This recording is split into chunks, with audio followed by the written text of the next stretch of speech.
How do you recognize your soulmate?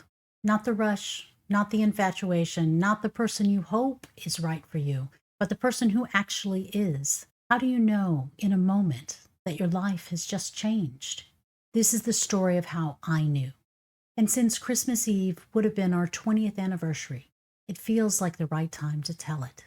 I feel that I should warn you, since you don't know me and I don't know you, that my love story ends as most great love stories end, in death.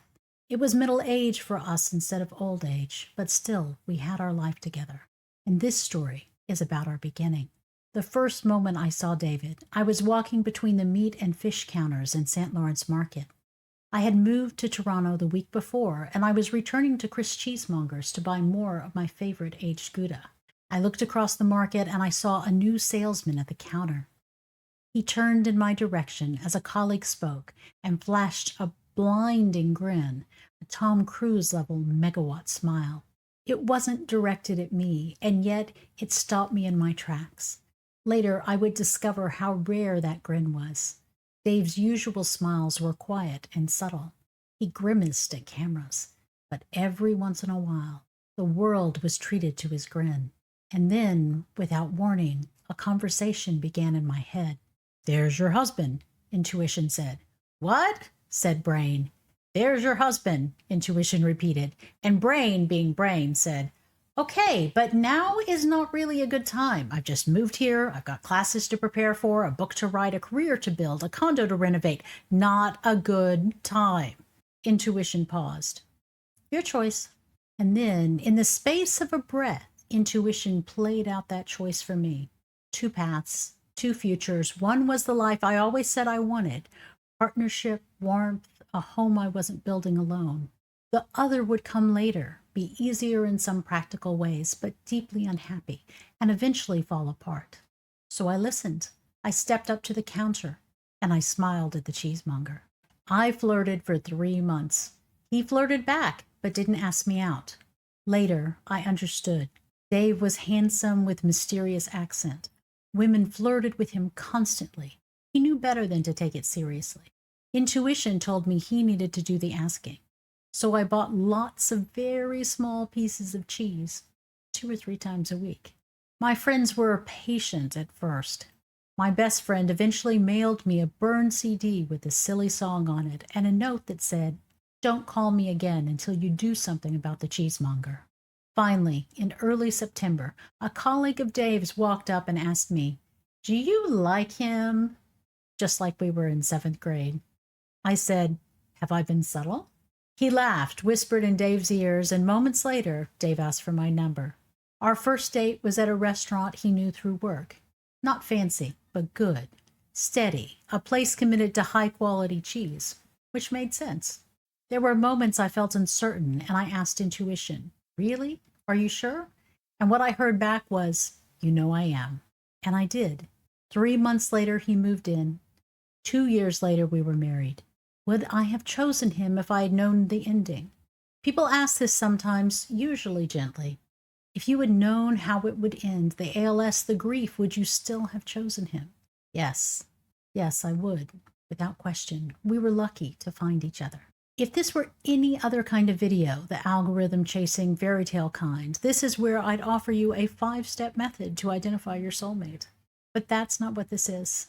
What I can offer is what was true for me and what's been true for many people I've worked with.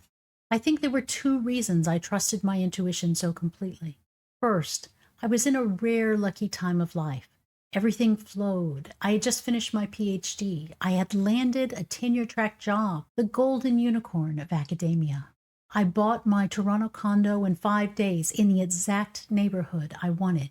I was in a season of ease. Second, I grew up on the story of how my father met my mother. He noticed her at 14. He was 14 too, just to say. Went home and told his neighbor, "I met my future wife. I'm going to buy her a piano and cover her in furs." 7 years later, she said yes to him, yes to the piano, and no to the furs. I grew up with that story threaded into me. Every time I met someone, I wondered, is he the one? Will I have what my parents have? This was the first time I heard, "There you go." Now we shift gently. from story into clarity. There is a difference between soul recognition and soulmate.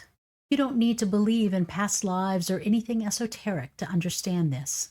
What I'm talking about is simply the experience of knowing someone on sight in a way that defies explanation.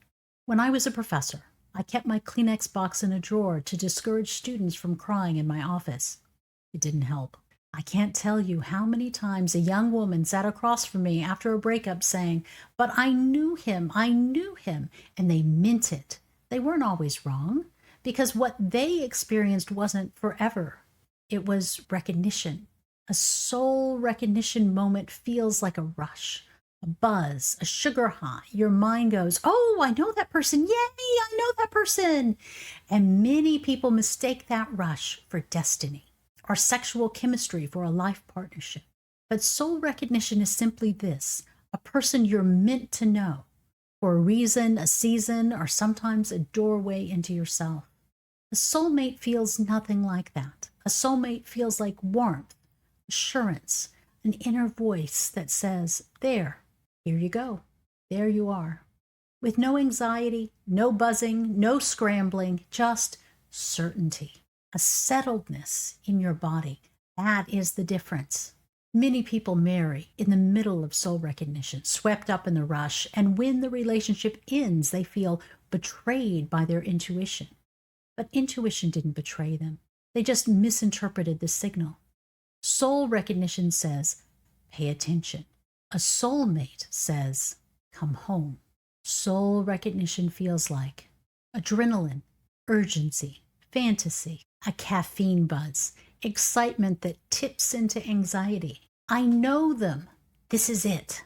Soulmate energy feels like warmth, steadiness, a deep inner yes, clarity without drama, quiet confidence.